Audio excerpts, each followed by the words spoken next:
வணக்கம் பிரியமான மக்களே, விசுவாசிக்கிறவங்களை தேவன் ஆசீர்வதிக்கட்டும். உங்க எல்லோருக்குமே தெரிந்த பிரகாரம், ஒருவேளை இந்த நிகழ்ச்சியை முதல் முறையாய் நீங்கள் பார்க்கிற ஒருவராய் இந்த இடத்துல இருந்தால், உங்களுக்கும் கற்றுக் கொடுக்கும்படியாக ஒவ்வொரு வெள்ளிக்கிழமையும் நாம் ஆலயத்திலே இந்த மாபெரும் விடுதலைக்கான கூட்டத்தை இந்த இடத்தில் செய்கிறோம். யாரெல்லாம் இந்த இடத்தில் மன அழுத்தத்திற்கு தள்ளப்பட்டவராய், தீர்க்க முடியாத வியாதிகள் என வியாதிகள் நிச்சயமா இந்த இடத்துல நீங்க மருத்துவ இடத்துல போறீங்க, நீங்க இந்த இடத்துல சிகிச்சை எடுத்துக்கிறீங்க, மருந்துகள் எடுத்துக்கிறீங்க, குணமாக்குதலை பெறுவீங்க.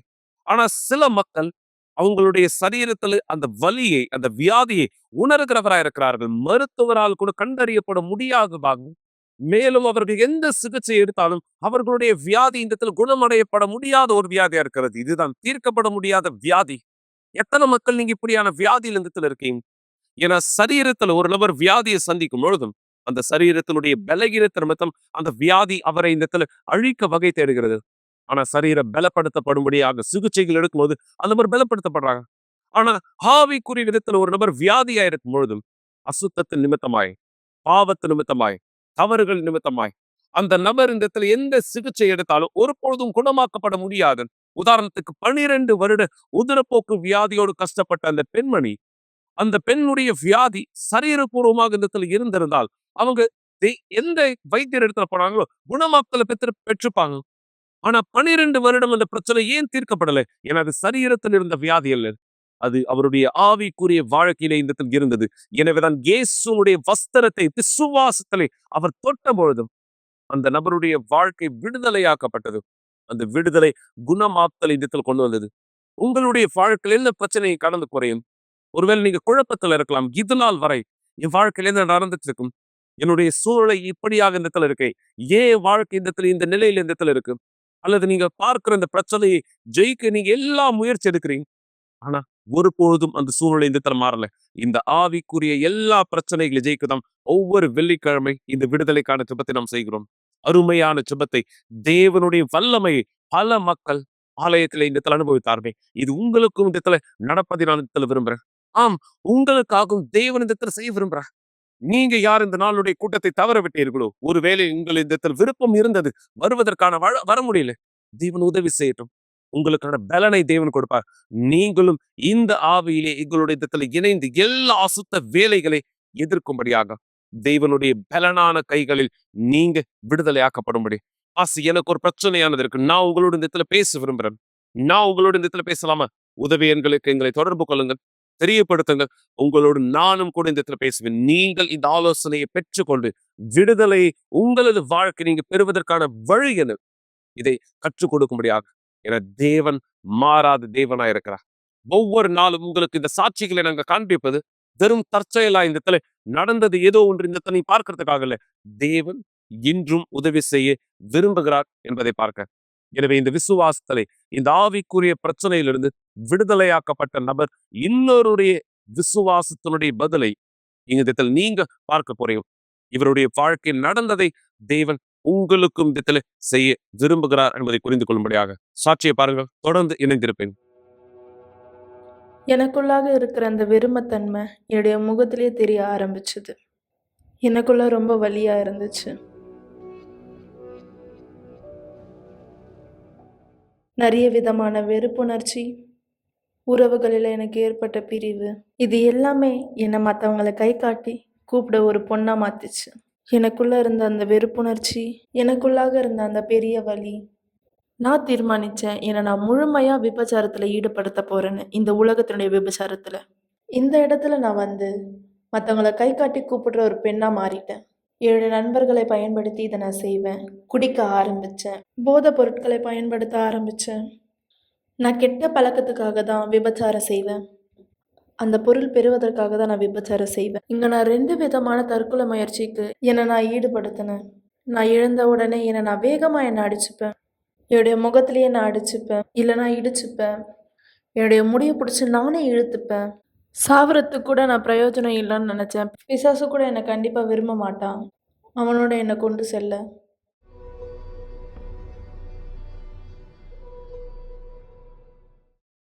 நான் பாத்ரூமில் இருக்கும்போது அழுவேன், தனியாக இருக்கும்போது தான் அழுவேன், விபச்சாரம் செஞ்சுட்டு இருக்கும்போது கண்ணீர் விட்டு அழுவேன். எனக்கு தெரியல, எனக்கு உண்மையாகவே தெரியல அந்த நேரம். அப்போ தான் நான் ஒரு ப்ரோக்ராம் ஆரம்பித்தேன். கிட்டத்தட்ட காலையில் 5 மணிலேருந்து சாயங்காலம் 6 மணி வரைக்கும்.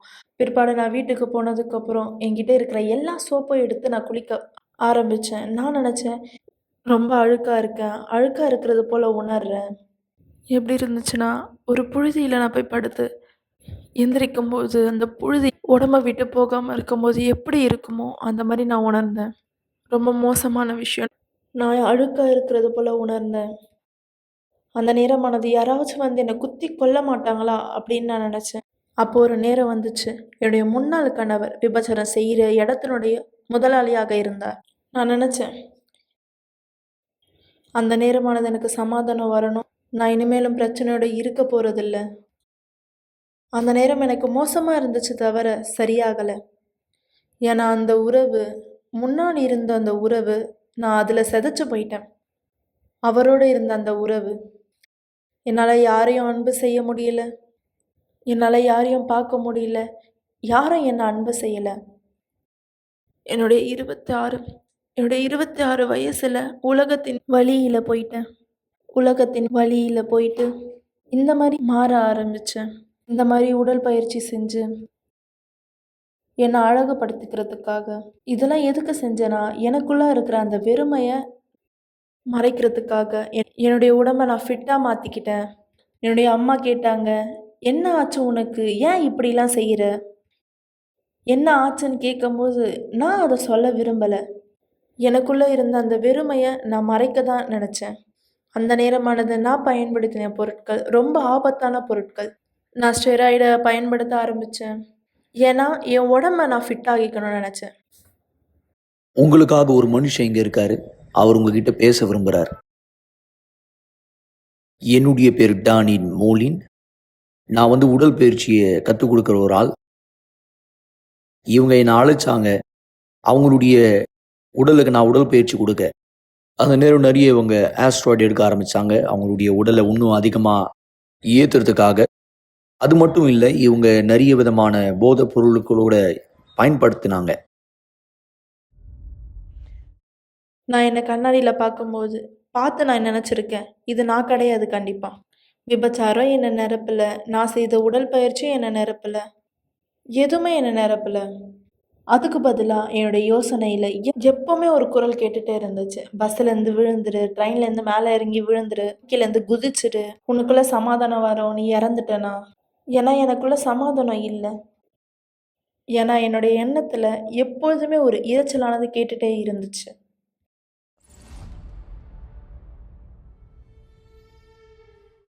ஒரு நாள் நான் வெளியில நிக்கும்போது, சிகரெட் புடிச்சுட்டே இருக்கும்போது, ஆண்டவர்கிட்ட சொன்னேன், "ஆண்டவரே என்னுடைய வாழ்க்கைய மாத்துங்க. நீங்க உண்மையாவே என்ன அன்பு செய்றீங்கன்னா, என்னுடைய வாழ்க்கைய மாத்துங்க. எனக்கு ஒரு வாய்ப்ப குடுங்க. என்னுடைய வாழ்க்கைய மாத்துங்க. என்னுடைய கதைய மாத்துங்க." அப்போ அந்த நேரம் ஏறக்குறைய 10 வருஷமா நான் ஆண்டவர்கிட்ட பேசவே இல்ல. நான் ஆண்டவர்கிட்ட பேசவே விரும்பல. ஏன்னா நான் ஆண்டவர் மேல தப்பு சொல்லணும்னு விரும்பல. நான் நம்புறேன், நான் பண்ண ஜெபத்த ஆண்டவர் கேட்டாரு. நான் அந்த நேரம் செஞ்ச ஜெபத்த தேவன் கேட்டிருக்காரு. எனக்கு உடல் பயிற்சி சொல்லிக் கொடுத்த அந்த டேனியல் கொஞ்ச நாளா காணாம போயிட்டாரு. கொஞ்ச நாட்கள் பிற்பாடு நான் திரும்பியும் அவர பார்த்தேன். அவர் வித்தியாசமா இருந்தாரு. அவர் உண்மையாவே வித்தியாசமா தெரிஞ்சாரு. அப்ப அவர் என்கிட்ட வந்து சொன்னாரு, "ஆலயத்துல கெட்ட பழக்கங்களை விடுவதற்கான கூட்டங்கள நான் கலந்துக்கிட்டேன்" அப்படின்னாரு. அப்போ எனக்கு ஆர்வம் வந்தது. நானும் போய் அந்த கூட்டத்துல கலந்துக்கணும் அப்படின்னு. நான் வெளியே வந்து போதையிலிருந்து, கெட்ட பழக்கங்களிலிருந்து, இல்ல சகவாசங்களிலிருந்து, இல்ல ஆசைகள்லிருந்து ஜெயிச்சவங்கள நான் பார்த்தேன். ஆனா, சந்தேகங்கள்லிருந்து ஜெயிச்சவங்கள நான் பார்க்கல. ஏன்னா, எனக்குள்ள இருந்த சந்தேகம் என்னுடைய உணர்ச்சிக்குள்ள இருக்கிற சந்தேகமா இருந்துச்சு. அதனால நான் பார்க்கல. உதாரணமா பாஸ்டர் வந்து எனக்கு ஜெபிச்சு என்ன விடுதலை செய்யும்போது நான் நம்பினேன். விடுதலை ஆகிட்டேன். ஆனா, அடுத்த வெள்ளிக்கிழமை கூட்டத்துல நான் கலந்து கொள்ளும்போது என்னுடைய உடம்புல ஏதாச்சும் வித்தியாசமா நடந்துடுச்சுன்னா, உடனே எனக்கு சந்தேகம் வரும். நான் இன்னும் முழுமையா விடுதலை ஆகலன்னு. அப்படி ஒரு சந்தேகம் என்னால ஜெயிக்க முடியல. உண்மையாகவே அந்த சந்தேகத்த என்னால ஜெயிக்க முடியல. இந்த வாய்ப்பை பயன்படுத்தி மறுபடியும் பிசாசு என்னுடைய வாழ்க்கைய அழிக்க பார்த்தான். நெறைய வாட்டி நான் ஞானஸ்தானம் எடுத்திருக்கேன். கிட்டத்தட்ட 5 தடவ நான் தண்ணீர் ஞானஸ்தானத்த எடுத்திருக்கேன். இந்த மாரி ஞானஸ்தானம் எடுத்தா, என்னுடைய பிரச்சனையிலிருந்தோ, என்னுடைய சந்தேகத்திலிருந்தோ ஜெயிக்க முடியும்னு நினச்சேன். இதுதான் நான் நினச்சேன். இந்த பிரச்சனையிலிருந்து நான் ஜெயிக்க முடியும்னு நினச்சேன். என்னால கட்டுப்படுத்த முடியாத அந்த உணர்ச்சியிலிருந்து ஜெயிச்சேன். ஏன் இந்த சந்தேகம் எனக்குள்ளாக தொடர்ந்து அதிகமா இருந்துச்சு? முன்பு நான் ஆலயத்துல இருக்கும்பொழுது போதகருடைய மகளா இருந்தேன். நான் அந்த இடத்திலிருந்து எல்லாமே உணர்ச்சியால தான் நடக்கணும்னு நினச்சுக்கிட்டேன். நான் ஆண்டவரை உணர்றேன், இங்க உணர்றேன், நான் பரிசுத்தாவிய உணர்றேன். ஏன் நான் பரிசுத்தாவிய உணர்ந்தேனா? ஏன்னா நான் உணர்ச்சியில இருந்தேன். ஆனா பரிசுத்தாவிக்கும் உணர்ச்சிக்கும் சம்மந்தமே கிடையாது. பரிசுத்தாவி உறுதியானவர். அதனால தான் என்னுடைய விடுதலை ரொம்ப காலதாமதமாச்சு. நான் கொஞ்ச நேரம் விடுதலையான மாரி உணருவேன். திரும்பியும் சந்தேகம் வரும். பிசாசுக்குள்ள போன மாரி இருக்கும். திரும்பி யாராவது என்கிட்ட பேசுவாங்க. இது எத்தன தடவ நடந்துச்சு தெரியுமா? போதகர் பேசியிருக்காரு. போதகர் மனைவி பேசியிருக்காங்க. அவங்க ஏன் என்கிட்ட பேசுறாங்க? ஏன்னா எனக்கு அவங்க உதவி செய்யணும்னு நெனைக்கிறாங்க. என்கிட்ட போதகர் 1 மணி நேரம் பேசுனா கூட எனக்கு அது உதவி செய்த மாரி இருக்காது. ஏன்னா, இன்னும் அந்த உணர்ச்சியானது எனக்குள்ள இருந்தது. நான் அந்த நேரம் கெட்ட பழக்கத்துக்கு அடிமையா இல்ல. நான் விபச்சாரம் செய்யல. இல்ல எல்லாத்தையுமே நிறுத்திட்டேன் நானு. இருந்தாலும் எனக்குள்ள அந்த சந்தேகம் இருந்துச்சு. எப்போ இது மாற ஆரம்பிச்சது? நான் எப்போ தீர்மானம் எடுத்தனோ இஸ்ரவேல் சிறப்பு நிகழ்ச்சியில கலந்து கொள்ள, பரிசுத்தாவிய பெற்றுக்கொள்ள நான் ஒரு தியாகம் செஞ்சேன். நான் என்னுடைய எல்லாத்தோட நான் பீடத்தின் மேல ஏறினேன். நான் பீடத்து மேல ஏறினதுக்கு அப்புறம் சொன்னேன், ஆண்டவரே இதுக்கு மேல நான் சந்தேகப்பட மாட்டேன்.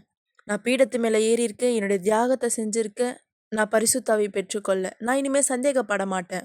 நான் பீடத்தின் மேல ஏறின தியாகம் செய்ய உண்மையான தியாகம். நான் ஆண்டவர்கிட்ட இப்படி சொன்னேன். ஒண்ணு என்னை விடுதலையாக்குங்க, இல்லைன்னா என்னை உலகத்துக்கு கொடுத்துடுங்க. நான் இனிமேல் உணர மாட்டேன். உணர்ச்சி வசம் மூலமா உங்களை தேட மாட்டேன். எனக்கு பரிசுத்தாவி வேணும். இனிமேலும் நான் ஆலயத்துல உக்காந்துட்டு போற ஒரு நபரா நான் இருக்க மாட்டேன். அந்த நேரமானது கடைசியான நேரமா இருந்தது. பிசாசு என்னுடைய எண்ணத்தை திருட முடியல. ஞாயிற்றுக்கிழமை என்னுடைய தலையின் மீதாக கரங்களை வைத்து பரிசுத்தாவி அறிக்கையிடும்பொழுது நான் பரிசுத்தாவி பெற்றுக்கொண்டேன். அந்த நேரமானது நான் எதையும் உணரல. அதான் நான் ஆண்டவர்கிட்ட கேட்டது. தேவனே, உங்களை நான் உணர்ச்சியோட தேட மாட்டேன். உம்முடைய பரிசுத்தாவி பெற்றுக்கொள்ள எனக்கு உறுதி தேவை. அவருடைய கரங்களை என்னுடைய தலையின் மீதாக வைக்கும்போது நான் பரிசுத்தாவி பெற்றுக்கொண்டேன். ஆலயத்திற்கு வருவதற்கு முன்பாக பரிசுத்தாவி இருக்கின்ற அந்த உறுதி நான் கொண்டு வந்த உறுதியாய் இருந்தது. அது தேவனால கொண்டு வந்த உறுதி கிடையாது. அதுதான் எனக்கு வித்தியாசமா நடந்தது. என்னுடைய தலையின் மீதாக கரங்களை வைத்து அறிக்கையிட்டு நான் பரிசுத்தாவி பெற்றுக்கொள்ளும்போது எனக்குள்ளாக தீர்மானம், முடிவு, பலன்.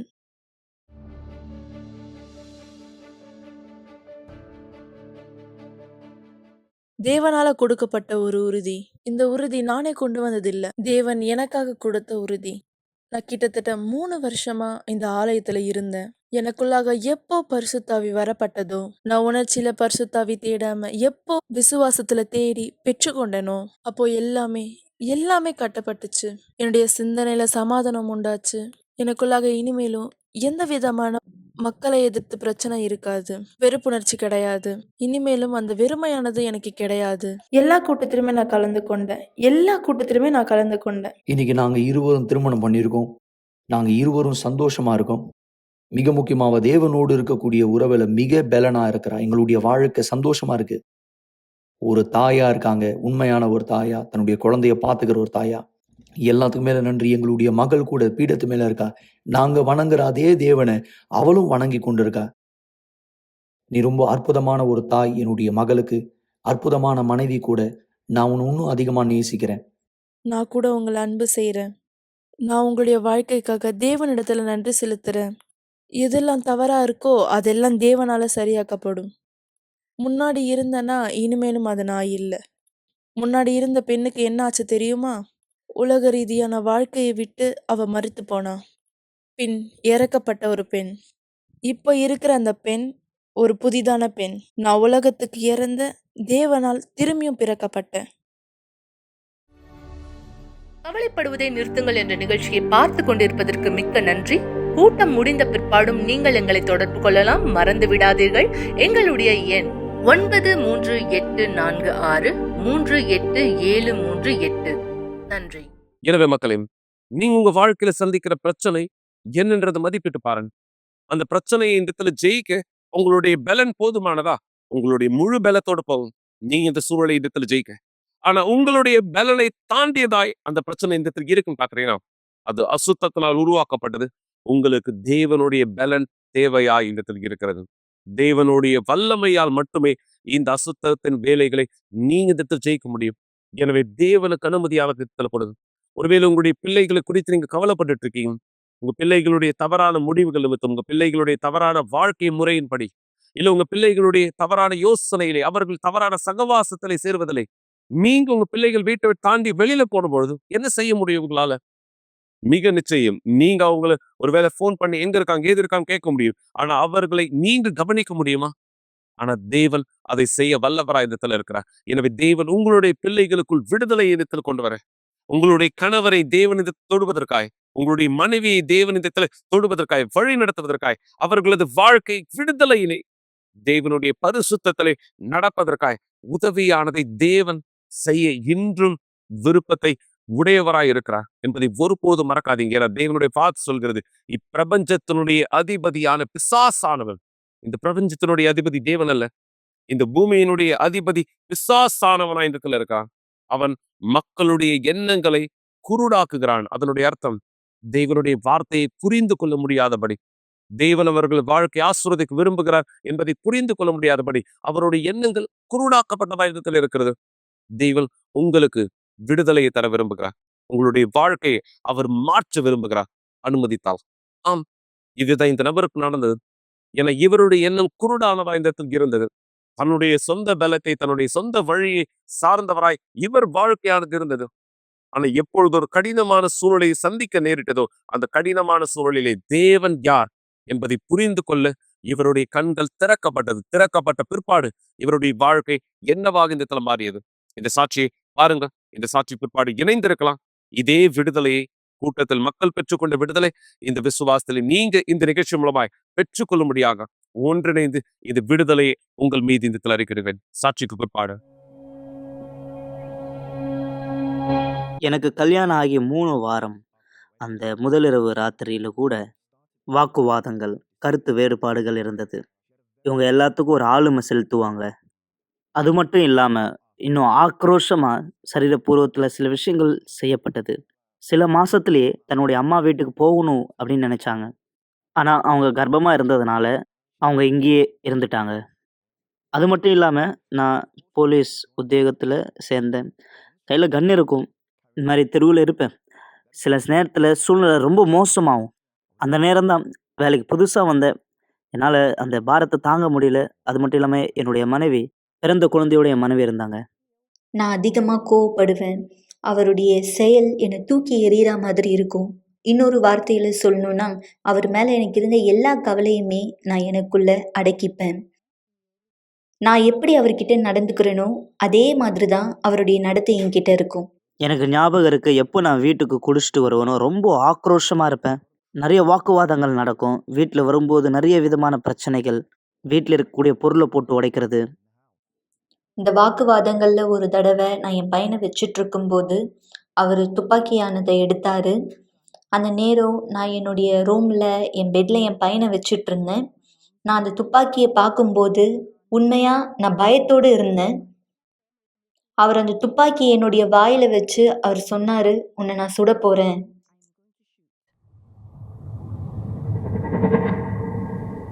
அது உண்மையாக எனக்கு கடினமானதாக இருந்தது. அது ரொம்பவே என்னை காயப்படுத்துச்சு.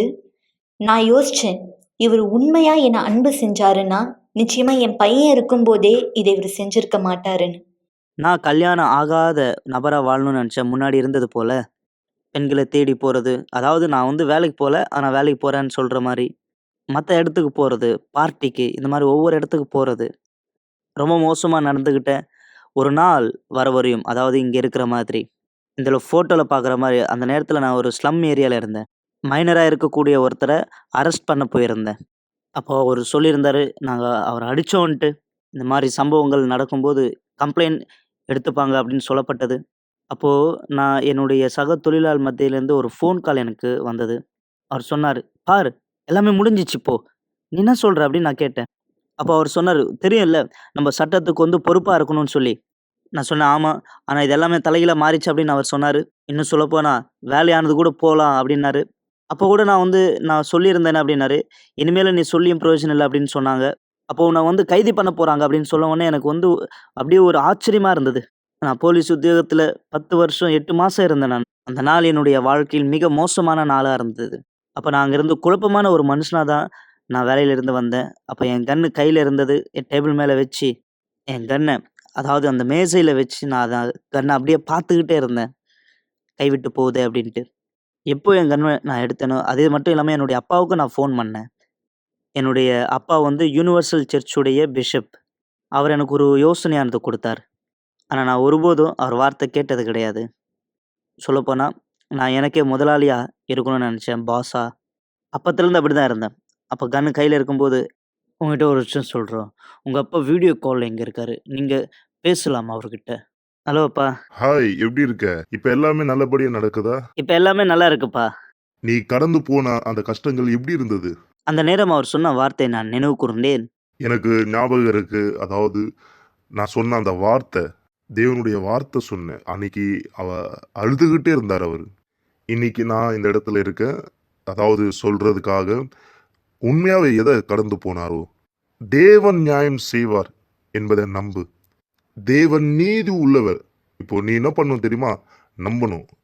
தேவனை நம்பணும். ஏன்னா எல்லா நேரமும் நீ பார்க்குற நாங்க தேவனை நம்பி இருக்கிறோன்ட்டு. தேவன் ஒருபோதும் எங்களை கைவிட்டதில்ல. என்னுடைய அப்பா எல்லா நேரமும் தேவன தான் காட்டுவாரு. அது மட்டும் இல்லாம அவருக்கு தெரியும் நான் அதிகமா கோவப்படுவேன். கட்டுப்பாடோட இருக்க மாட்டேன்ட்டு. இன்னும் சொல்லப்போனா, என்னுடைய கல்யாணத்துக்கு என்னுடைய அப்பாவ நான் கூப்பிடவே இல்ல. அந்த அளவுக்கு அவர் இல்லாம என் கல்யாணத்த நான் நடத்துவேன் அப்படின்ற ஒரு தைரியம். எனக்கு தற்கொலை எண்ணமானது வரும். என்னுடைய அப்பாவுடைய வார்த்தையால, அந்த எண்ணத்திலிருந்து நான் விடுதலை பெற்றுக்கொண்டேன். அந்த வார்த்தை என்னுடைய உட்புறத்தில நான் கொண்டு போன ஜீவனா வாழணுன்ட்டு. அந்த சமயத்தில தான் எனக்கு அரெஸ்ட் வாரண்ட் வந்தது. என்ன ஜெயிலுக்கு கொண்டு போனாங்க.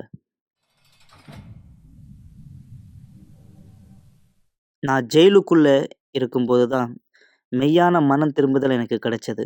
நான் எதுக்கெல்லாம் சண்டை போட்டேனோ, அந்த நேரம் தேவனிடத்துல நான் கேட்டேன். முழங்காலிட்டு நான் ஜெபிச்சேன். அந்த ஜெபத்த என்னால மறக்கவே முடியாது. அப்போ நான் ஜெபிச்சேன். ஆண்டவரே, என்னுடைய அப்பா 30 வருஷத்துக்கு மேல உனக்கு ஊழியம் பண்றாரு. எனக்கு இன்னொரு வாய்ப்பு குடுங்க. நான் எல்லாத்தையும் நான் மாத்திக்கிறேன். அப்ப நான் புரிஞ்சுகிட்டேன். நேர்மையான மனுஷனா மாறணும்னா, உண்மையான மனம் திரும்புதல் எனக்கு வேண்டியதா இருந்தது. எப்போ ஜெயிலுக்குள்ள இருந்து நான் உண்மையா மனம் திரும்புனேனோ, அப்ப என்னுடைய மனைவி எலிசாஞ்சலா கிட்ட இருந்து ஒரு வார்த்தை வந்தது. அப்போ நான் சொன்ன எல்லாத்தையும் எல்லாத்தையும் அவங்ககிட்ட இருக்கிற முழுமையும் நான் அர்ப்பணிச்சேன். நான் உண்மையா மாறணுன்ட்டு. அப்போ எனக்குள்ள இருந்த ஒரு பாரம் என்னை விட்டு நீங்கியது. எது என்னுடைய முதுகின் மீது, தோள் மீது இருந்ததோ, அது நீங்கியது. எல்லாவற்றையும் எப்போ ஜெயிலுக்குள்ள இருந்து நான் அறிக்கையிட்டேனோ, அப்போதான் எனக்கு நிம்மதியான ஒரு சமாதானம் கிடைத்தது. அது மட்டும் இல்லாம ஒரு சமாதானத்தினுடைய துவக்கம் அன்னையிலிருந்து எனக்கு கிடைச்சது. அது மட்டும் இல்லாம நான் சிறைச்சாலையில இருக்கும்போது, ஆலயத்தினுடைய பேப்பர நான் பெற்றுக்கொள்வேன். என்ன பாப்பாங்க. எனக்காக முறையிடுவாங்க. நான் எப்போ மெய்யா மனம் திரும்பினேனோ, அன்னையிலிருந்து எல்லாமே மாறிச்சு. தண்ணீல ஞானஸ்நானம் எடுத்தேன். எப்போ ஞானஸ்நானம் எடுத்தேனோ, ஒரு புது பிறப்பா நான் ஜீவித்தேன். அது மட்டும் இல்லாம என்னுடைய மனைவி ஆலயத்திற்கு போய் லவ் தெரப்பி இதுல தன்னுடைய கவனத்த செலுத்துனாங்க. ஜெயிலுக்குள்ள இருக்கும்போது திருமணத்துக்கான புஸ்தகம் புல்லட் ப்ரூஃப் இத நான் படிச்சேன். இது எனக்கு உதவியா இருந்தது. மெய்யான திருமண வாழ்க்கை எப்படி இருக்கும் அப்படின்னு சொல்லி. ஒரு நல்ல கணவராவும், நல்ல அப்பாவும் எப்படி இருக்கணுன்றத நான் கத்துக்கிட்டேன். அந்த சமயம் இஸ்ரவேல் சிறப்பு நிகழ்ச்சி வந்தது. இனிமேலும் எனக்குள்ள எந்த குற்றமும் இல்ல, குற்ற உணர்ச்சியும் இல்ல. ஆனாலும் என்கிட்ட ஏதோ தவற விடுற மாரி இருக்கு அப்படின்னு நெனச்சேன். அந்த சமயத்துல தான் பரிசுத்த ஆவியானவர் என்கிட்ட இல்ல. எனவே ஆவிக்குரிய தியாகத்த செய்ய நான் சித்தமானேன். எனக்கு எப்பல்லாம் விழிப்பு வருதோ இரவு நேரத்துல, எல்லா சமயத்திலும் பரிசுத்த ஆவிய தேடுவேன். அது மட்டும் இல்லாம என்னுடைய பொருளாதார தியாகத்தையும் நான் பீடத்தின் மேல வச்சேன். இது என்னுடைய மனைவி அந்த நாள் வரும்பொழுது போய் பீடத்தின் மேல அர்ப்பணிச்சாங்க.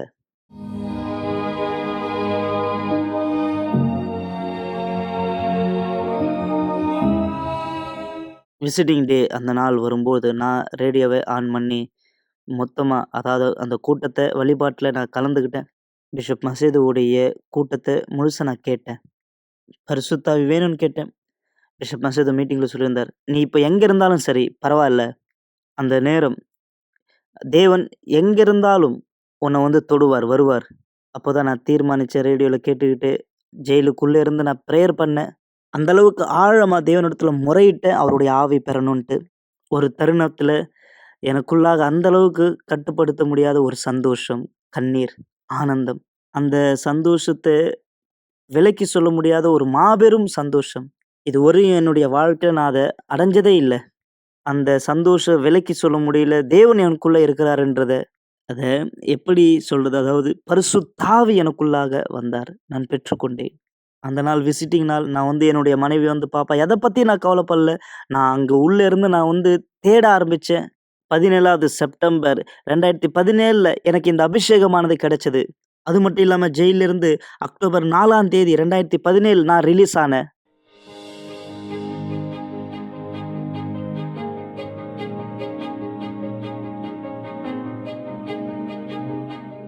நான் இன்னும் சொல்லப்போனா, அதாவது நான் ஜெயிலுக்குள்ள இருக்கும்போது 2 கோர்ஸ் முடிச்ச மாரி இருந்தது. நான் திருமணத்திற்கான புல்லட் ப்ரூஃப்பும், அது மட்டும் இல்லாம இன்டெலிமேனும் நான் முடிச்சேன். அந்த 2த்தையும் நான் முடிச்ச பிற்பாடு நான் ரிலீஸ் ஆனேன். உண்மையாகவே ஒரு புதியதா மாறப்பட்ட மனுஷனா நான் வெளிய வந்தேன். நான் கத்துக்கிட்டேன் இத படிச்சு, எப்படி ஒரு ஆணா இருக்கணும், எப்படி ஒரு புருஷனா இருக்கணும், அப்பாவா இருக்கணும் நான் கத்துக்கிட்டேன். முன்னாடி என்னுடைய மனைவி லவ் தெரப்பில தனியா தான் கலந்துக்கிட்டே இருப்பாங்க. பிற்பாடு நாங்க 2 பேரும் சேர்ந்து கலந்துக்கிட்டோம். ஒவ்வொரு வழிபாட்டிலயும் நாங்க கலந்துக்கும்போது செமினார்ல நெறைய விஷயங்கள கத்துக்கிட்டோம். இன்னைக்கு என்னால சொல்ல முடியும், உண்மையான திருமண வாழ்க்கை எனக்கு இருக்கு. முன்பிருந்த சிருஷ்டி இனியும் என்னுடைய வாழ்க்கையில கிடையாது. இன்னைக்கு என்னுடைய வீட்ல சந்தோஷம் இருக்கு. லீகல் ப்ராசஸ் எல்லாமே முடிஞ்சிருச்சு. ஆனா தேவன் எல்லாத்தையும் மாத்தினார். என்ன வந்து சரியான மனுஷனா மாத்தினார். அது மட்டும் இல்லாம என்னுடைய வேலையில பதவி உயர்வு, எனக்கு எல்லாமே தேவனுடைய வார்த்தை இது செய்தது. இன்னைக்கு நான் ஒரு குழுவுல இருக்கேன். சப்போர்ட் போலீஸ்மேன் என்ற ஒரு குழுவுல. நான் செய்யும் இந்த செயல் ஆண்டவருடைய வார்த்தை எல்லாருக்கும் சொல்றதுக்காக நான் செய்றேன். பாரு, இப்போ நான் என்ன சொல்ல போறேன்னா, இறுதி வரையும் விடாமுயற்சியோட இருக்கணுன்றதுக்காக தான். ஏன்னா தேவனுடைய வார்த்தை நம் வாழ்க்கையை புதுப்பிக்கும். அதுதான் நாம் இந்த இடத்துல கற்றுக் கொடுக்கிறோம். இதுக்கெல்லாம் நம்மளுடைய திருமண வாழ்க்கை, மத்த எல்லா காரியத்துக்கும் எதை நீ பெறணும் விரும்புறியோ எல்லாவற்றுக்கும் மகனே. I love you dot. இத விட சிறப்பா எப்படி நான் வந்து சொல்றது தெரியல. ஆமென். தேவன் உன்னை ஆசீர்வதிப்பாராக. உன்னையும் உன் முழு குடும்பத்தையும். ஆமென். கவலைப்படுவதை நிறுத்துங்கள் என்ற நிகழ்ச்சியை பார்த்து கொண்டிருப்பதற்கு மிக்க நன்றி. கூட்டம் முடிந்த பிற்பாடும் நீங்கள் எங்களை தொடர்பு கொள்ளலாம். மறந்து விடாதீர்கள். எங்களுடைய எண் 9384638738. நன்றி.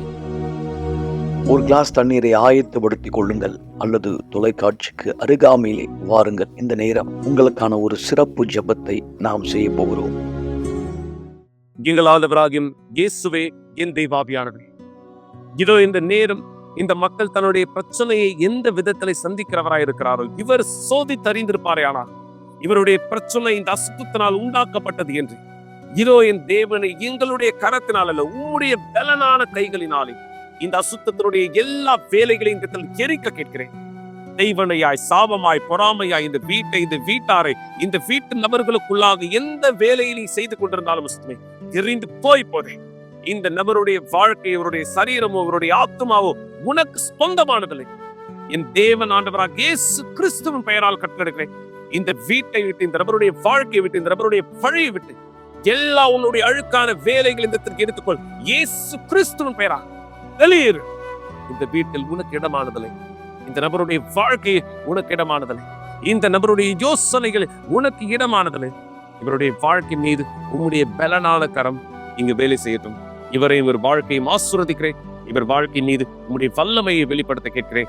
இயேசு கிறிஸ்துவின் பெயரால் பரிசுத்த ஆவியானவரே, இந்த விடுதலை இவர்களது வாழ்க்கை மீது வரட்டும்.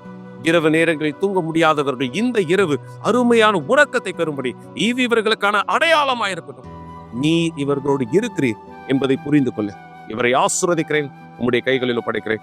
இயேசுவின் நாமத்தினால் ஆமென். தேவன் உங்களுக்கு உதவி செய்யட்டும். விசுவாசத்தில் இணைந்திருங்கள். மறக்காதீர்கள். குறிப்பாக இந்த ஞாயிற்றுக்கிழமை காலையில் 9:30 மணிக்கு நம்முடைய விசுவாசத்திலே 3ஆம் வாசலுடைய ஆசீர்வாதங்களை பெற்றுக்கொள்ளும்படியாக நாளை சந்திக்கிறேன். தேவன் உங்களை ஆசீர்வதிப்பார்.